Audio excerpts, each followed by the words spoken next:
अगर आप graphic design, magazine design, book layout, poster या प्रोफेशनल पीडीएफ बनाना चाहते हो तो सिर्फ फोटोशॉप सीखना काफी नहीं है। एक ऐसा सॉफ्टवेयर है जिसे बड़े बड़े डिजाइनर्स और प्रिंटिंग कंपनीज यूज करती हैं और उसका नाम है एडोबी InDesign। लेकिन बिगिनर लोग इसे देखकर डर जाते हैं, इसलिए आज की इस वीडियो में मैं आपको InDesign के 3 सबसे जरूरी टूल सिखाने वाला हूं, जो सीखने के बाद आप प्रोफेशनल डिजाइन बनाना शुरू कर सकते हो। तो वीडियो को आखिर तक जरूर देखना, क्योंकि तीसरा टूल सबसे ज्यादा काम आने वाला है। सबसे पहला और सबसे इंपॉर्टेंट टूल है सिलेक्शन टूल। यह टूल लगभग हर काम में इस्तेमाल होता है। जब भी आप किसी इमेज, टेक्स्ट बॉक्स या शेप को मूव करना चाहते हो, रीसाइजन करना चाहते हो या उसकी पोजीशन चेंज करना चाहते हो, तब यही टूल काम आता है। शॉर्टकट की है अब मान लो आपने एक पोस्टर बनाया है और उसमें टेक्स्ट ऊपर करना है या इमेज छोटी करनी है, तो सिलेक्शन टूल से आप आसानी से सब मैनेज कर सकते हो। बिगिनर मिस्टेक, बहुत लोग डायरेक्ट टेक्स्ट एडिट करने लगते हैं, लेकिन पहले ऑब्जेक्ट सिलेक्ट करना जरूरी होता है। प्रो टिप, अगर आप शिफ्ट दबाकर ऑब्जेक्ट को ड्रैग करोगे तो वो परफेक्टली स्ट्रेट मूव होगा। ये छोटी चीजें आपकी डिजाइनिंग को प्रोफेशनल बनाती हैं। अब दूसरा सबसे पावरफुल टूल है टाइप टूल। शॉर्टकट की है टी इन डिजाइन।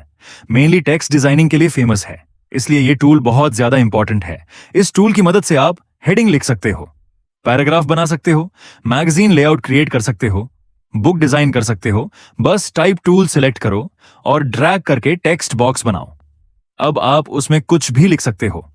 अमेजिंग फीचर, आप अलग अलग फॉन्ट्स, साइज, कलर, स्पेसिंग और अलाइनमेंट बदल सकते हो। यही चीज InDesign को फोटोशॉप से अलग बनाती है। अगर आप YouTube थंबनेल नहीं बल्कि प्रोफेशनल PDF, ई बुक या रिज्यूम बनाना चाहते हो तो ये टूल आपको जरूर सीखना चाहिए। Pro tip, always proper font combination use करो। एक डिजाइन में बहुत ज्यादा फॉन्ट्स मत डालो, वरना डिजाइन मैसी लगने लगता है।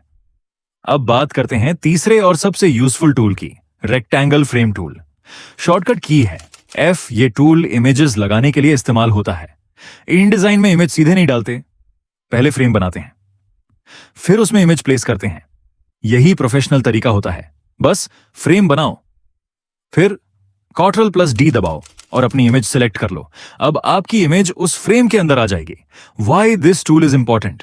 क्योंकि इससे आपका लेआउट क्लीन और ऑर्गेनाइज रहता है। मैगजीन डिजाइनर्स और बुक क्रिएटर्स इसी टेक्निक का इस्तेमाल करते हैं। तो दोस्तों, आज आपने InDesign के 3 सबसे जरूरी टूल्स सीख लिए। Selection tool, type tool, rectangle, frame tool. अगर आप रोज थोड़ा थोड़ा प्रैक्टिस करोगे तो कुछ ही दिनों में प्रोफेशनल डिजाइन्स बनाना शुरू कर दोगे। अगर आपको ऐसी और डिजाइन ट्यूटोरियल्स चाहिए तो चैनल को सब्सक्राइब जरूर करना और कमेंट करके बताओ अगली वीडियो फोटोशॉप पर चाहिए या इलस्ट्रेटर पर। मिलते हैं अगली वीडियो में।